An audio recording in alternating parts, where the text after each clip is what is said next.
পৃথিবীতে সবচেয়ে নরম জিনিস হচ্ছে মানুষের মন। এটা ভাঙতে কোনো হাতুড়ির প্রয়োজন হয় না, শুধু মুখের কয়েকটি অবহেলিত ভাষায় যথেষ্ট।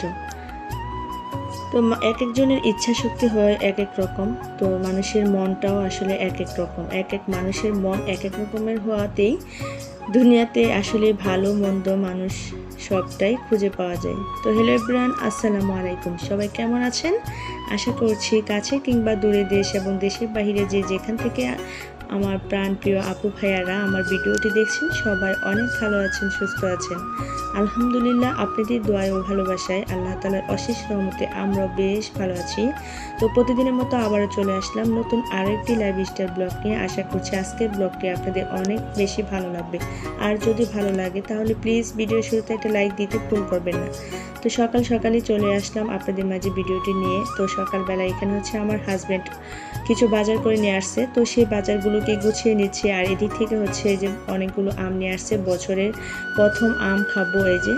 আর নিজের কাছে তো প্রচুর আম খাওয়া হচ্ছে এখনও, মানে কি বলবো, তো প্রত্যেক দিনই মানে কম বেশি অনেক আম খাওয়া হয়, কিন্তু বাজারের কেনা আম এই প্রথমই খাচ্ছি।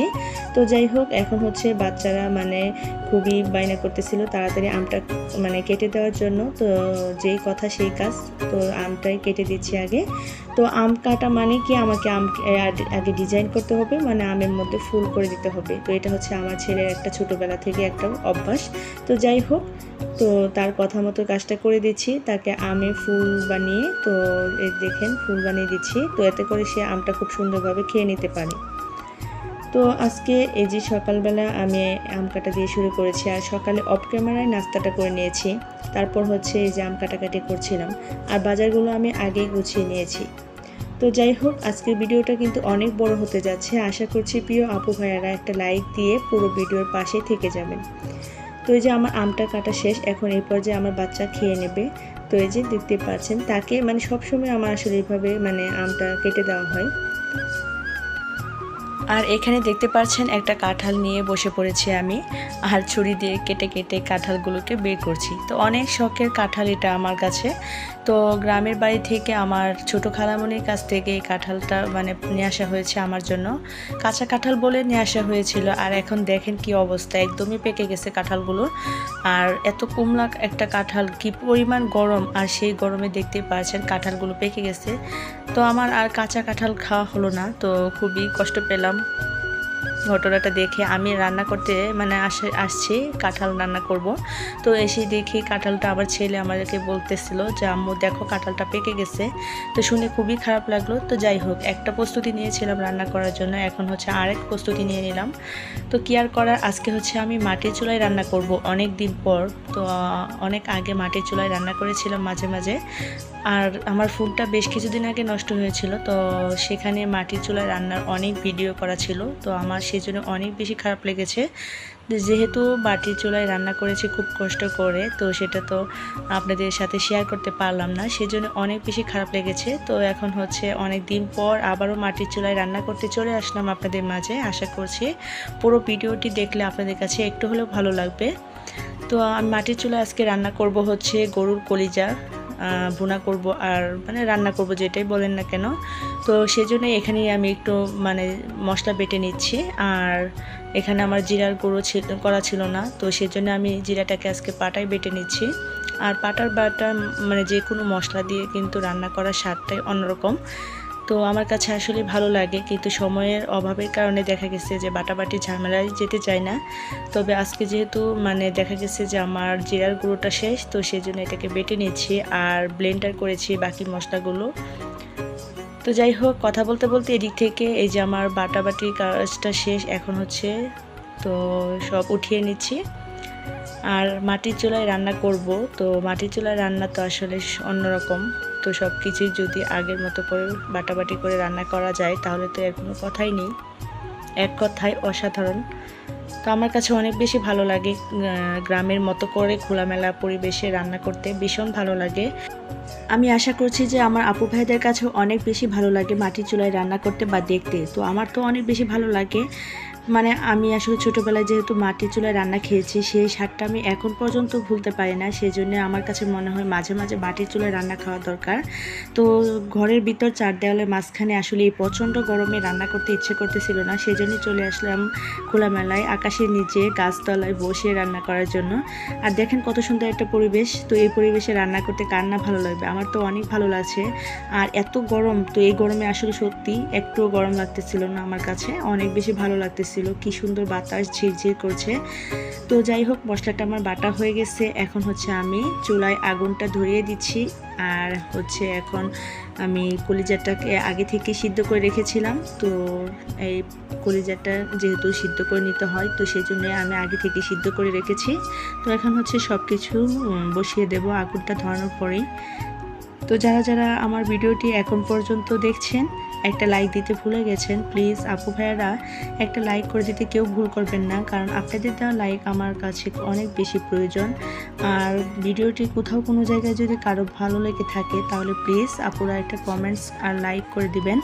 আর পাশে থাকা যারা আমার চ্যানেলে একদমই নতুন, পাশে থাকা বেল আইকনটি বাজিয়ে দিবেন আর চ্যানেলটিকে সাবস্ক্রাইব করে দিয়ে আমার পাশে থাকার চেষ্টা করবেন। এত করে আপনাদের কাছে আমার দেওয়া ভিডিও খুব সহজে পৌঁছে যাবে।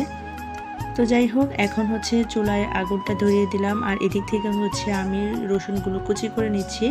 পেঁয়াজ, কাঁচামরিচ, রসুন এগুলোকে একটু কুচি করে নিলাম। যেহেতু কলিজা ভুনা করা হবে, তো কলিজায় ভুনায় আমার কাছে একটু মানে একটু বড় বড় করে রসুনগুলো কেটে দিলে বেশ ভালো লাগে। পেঁয়াজ, রসুন এগুলো একটু বড় বড় করে কেটে দেওয়াটাই ভালো লাগে আমার কাছে।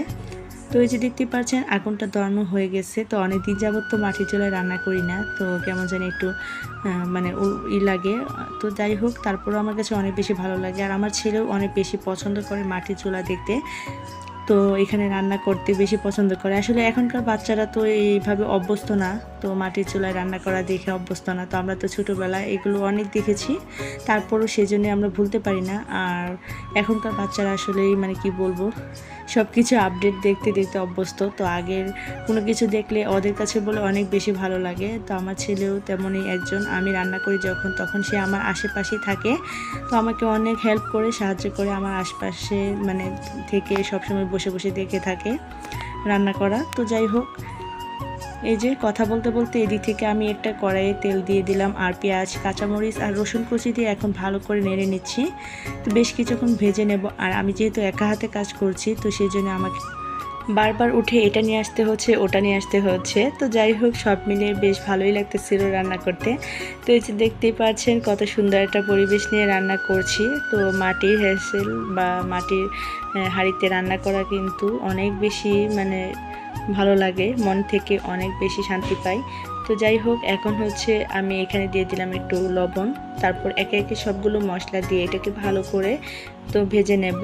আর পেঁয়াজটাকে আগে ভালো করে ভেজে নিচ্ছি। আর এখানে দিয়ে দিয়েছি দারচিনি, এলাচ, তারপর হচ্ছে তেজপাতাও দিয়ে দেব। তো তার এই যে আমি এখন যে পেঁয়াজটা ব্লেন্ডার করে নিয়েছি, তো সেই পেঁয়াজগুলো দিয়ে দিচ্ছি। আর যেহেতু আমি আগে থেকে পেঁয়াজ কুচিটাকে কিউব করে কেটে নিয়েছিলাম, আর এখন হচ্ছে আমি একটু ব্লেন্ড করে নিয়ে আসলাম। তো দুইটা মিশিয়ে আর কি পেঁয়াজটা দিলে আমার কাছে বেশ ভালো লাগে খেতে। তো এই যে একে একে এখন সব মশলা দিয়ে দিচ্ছি। প্রথমে দিয়ে দিলাম হলুদের গুঁড়ো, তারপর দিয়ে দিচ্ছি মরিচের গুঁড়ো। আর কি মাংসে যা যা মশলা লাগে, আমি জানি আমার আপু ভাইয়ারাও সব ধরনের রান্না দেখতে বা করতে পছন্দ করেন। তো এটা বলার আসলে কিছু নেই, রেসিপি আকারে তো শেয়ার করছি না, তারপর একটু বলে দিচ্ছি। আমি যেটা ইউজ করি আর কি সেটাই বলছি। তো একটু দিয়ে দিলাম জিরা বাটা, তারপর হচ্ছে দিয়ে দিচ্ছি ধনিয়ার গুঁড়ো, আর দিয়ে দেবো আদা রসুনের পেস্ট। তো সব কিছু একে একে দিয়ে দিচ্ছি। আসলে একটা মাংসের মধ্যে অনেক মশলা ইউজ করা যায়, তো আমাদের ঘরে থাকা সব উপকরণগুলোই আমরা এখানে দিয়ে থাকি, মূলত মাংসে যা দেওয়া হয় আর কি। আর কলিজাটা আমার কাছে অনেক বেশি ভালো লাগে, অনেক বেশি একটা পছন্দের। তো মাংস কেনার সময় এই কলিজাটুকু আমাদেরকে দিয়ে দিয়েছিল। তো যাই হোক, অল্প হলেও আমার জন্য ভীষণ ভালো হয়েছে। তো কারণ আমি অনেক বেশি কলিজা পছন্দ করি, আর গরুর মাংস সব কিছু আমার কাছে অনেক বেশি ভালো লাগে, সেটা হোক কলিজা বা ভুঁড়ি বা যে কোনো কিছু আর কি। তো আমি গরু সব কিছুই বেশি পছন্দ করি, তবে অন্য কোনো আর কি মাংসের থেকে গরুর মাংসটা আমার কাছে অনেক বেশি ভালো লাগে। তো সেই জন্য এই যে কলিজাটাকে আমি একটু ভুনা ভুনা করে নেব। তো এখন দিয়ে দিচ্ছি তেজপাতা। তো এই যে দেখতে পাচ্ছেন আমার ছোট্ট চুলায় কত সুন্দর করে রান্না করে নিচ্ছি। আপনাদের কাছে আশা করছি ভালো লাগছে। যদি ভালো লাগে তাহলে প্লিজ আপু ভাইয়েরা কমেন্টস করবেন, কমেন্টস করে জানাবেন আমার রান্না বান্নাগুলো আপনাদের কাছে কেমন লাগছে। যদি ভালো লাগে তাহলে আপনাদের সাথে আরও শেয়ার করব। আর আমাকে ইনশাল্লাহ বলে আপনারা ফুল ওয়াচ করে দেওয়ার চেষ্টা করবেন, আশা করছি আপনাদের কাছে এতটুকুই আমার চাওয়া। কারণ হচ্ছে আমি আমার প্রিয় প্রিয় আপুদের ভিডিও দেখে ফুল ওয়াচ করি, তো আশা করছি আমার ভিডিওগুলো আপনারা ফুল ওয়াচ করবেন। তো যাই হোক, এই যে দেখতে পাচ্ছেন এখন মশলাটাকে ঢাকনা দিয়ে ঢেকে আমি ভালো করে কষিয়ে নিচ্ছি। তো এ পর্যায়ে ঢাকনাটাকে খুলে আরও বেশ কিছুক্ষণ নেড়েচেড়ে নিচ্ছি। আর এখন হচ্ছে কলিজাটাকে সিদ্ধ করে কলিজা ঢেলে তো আরও এটাকে বেশ কিছুক্ষণের জন্য কষিয়ে নেব।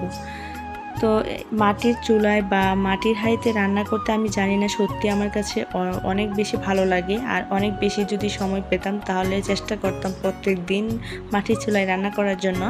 হয়তো রেগুলার রান্না করলে ভালো লাগবে কি না জানি না, তবে আসলে কি ছোটোবেলায় থেকে আমার এটা অনেক বেশি পছন্দের।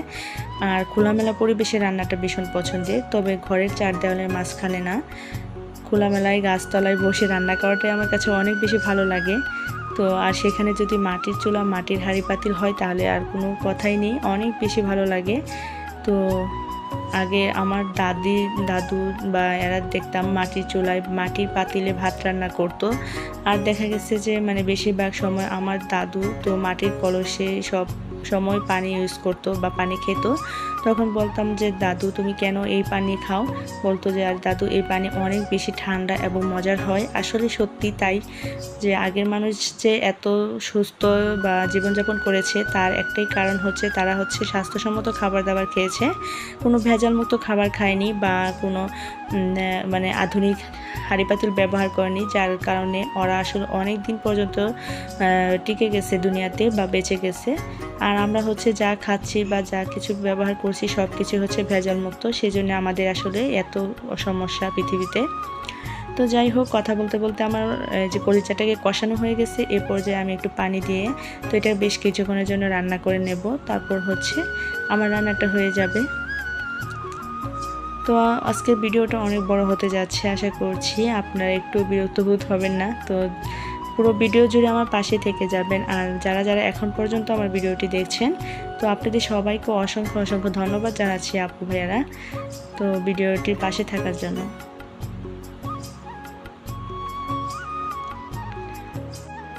তো ওদিক থেকে কলিজাটা হচ্ছে আর এদিক থেকে হচ্ছে এখন আমি এই যে আর বাকি সবজিগুলো কেটে নিচ্ছি। তো এখানে এই যে আমার হাজব্যান্ড সকালবেলায় বরবটিগুলো নিয়ে আসছিল, তো সেগুলো এখন কেটে নিচ্ছি, ভাজি করে নেব, কারণ আমার হাজব্যান্ডের অনেক বেশি পছন্দ।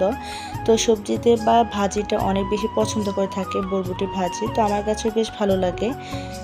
তো এখন হচ্ছে এই সবজি মানে ভাজি করে নেব, তারপর একটু সঙ্গে আলু দিয়ে দেব।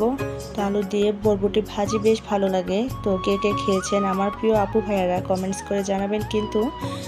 আর মাটির চুলায় রান্না করতে কার কার ভালো লাগে, তো আপুরা প্লিজ আপনারাও জানাবেন কমেন্টস করে। তো এই যে একে একে এখন হচ্ছে বরবটিগুলো সব কেটে নিচ্ছি, মানে সবগুলো দেব না, অল্প কিছু ভাজি করে নেব। তো সবজি রান্না করলে কিন্তু ভীষণ ভালো লাগে, বরবটি মিষ্টি লাউ তারপর হচ্ছে সব মিলিয়ে যদি একটা সবজি রান্না করা হয় সেই সবজিটা খেতে অনেক বেশি ভালো লাগে, তাও আবার রুটি বা পরোটার সঙ্গে আর কি। তো যাই হোক, এখানে এই যে আলুগুলো ছিঁড়ে নিচ্ছি, তারপর হচ্ছে এগুলোকে ছোটো ছোটো করে কেটে নিচ্ছি, মানে একটু চিকন করে কেটে নিচ্ছি যেন খুব সহজে ভাজিটা হয়ে যায়।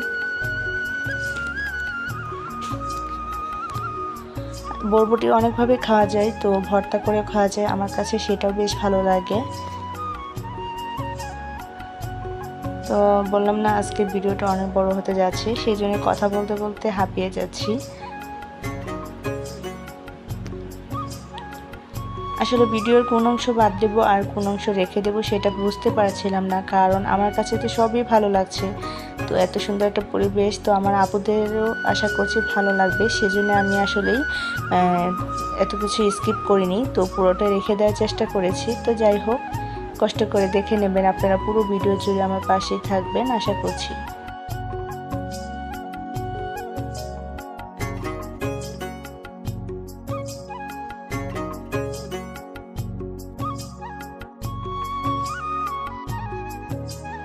তো যাই হোক, আমার সবজিগুলো কাটা হয়ে গেছে, আর সেই সঙ্গে আমি এখন হচ্ছে আমার কলিজা ভুনাটাকে একটু নেড়ে চেড়ে নিচ্ছি, যেহেতু শেষ পর্যায়ে রান্না প্রায় হয়ে গেছে। তো এদিক থেকে কাটাকাটি করছিলাম আর ওদিক থেকে রান্নাটা ওইটা সেরে নিচ্ছি। তো একটা যেহেতু চুলা, মাটির চুলায় এইভাবে রান্না করলে আসলে এরকমই হয়। তো যাই হোক, আমাদের গ্যাসের চুলায় 2টা চুলায় 3টা চুলায় রান্না করতে করতে বেশ কি বলবো, অনেকটাই হয়ে গেছি। তো এখন হচ্ছে এক চুলার ধৈর্যটা ধরে না, তারপরেও আমার মাটির চুলা কিন্তু রান্না বেশ ভালো লাগে, সেই জন্যই কষ্টটা করা। তো এই যে এখন হচ্ছে সবজিগুলোকে এদিক থেকে ধুয়ে নিলাম, তো ভিজিয়ে রেখেছিলাম, তো এখন হচ্ছে পরিষ্কার করে ধুয়ে নিয়েছি। আর এই যে দেখতে পাচ্ছেন আমার কলিজা ভুনাটা রান্না প্রায় হয়ে গেছে, এখন আর একটু নেড়ে চেড়ে নিচ্ছি। তো এতটা শুকাবো না, একটু হালকা ভুনা ভুনা বেশি থাকবে, একটা হচ্ছে বেশি শুকনো ভুনা আর একটা হচ্ছে হালকা ঝোল থাকা আর কি। তো বেশি শুকালে আবার দেখা গেছে ভালো লাগবে না খেতে, তো সেই জন্য এরকম করে আমি রেখে দিলাম। তো আমার রান্নাটা ডান। তো কলিজাটা ওদিক থেকে হয়ে গেছে, এখন হচ্ছে সবজিগুলোকে পরিষ্কার করে ধুয়ে নিয়েছি, আর এদিক থেকে পেঁয়াজ কাঁচামরিচ কুচিয়ে করে নিয়েছি। আরেকটা কড়াই বসিয়ে দিয়েছি চুলায়, তো এখানে যে তেল দিয়ে এখন এগুলোকে ভেজে নেব।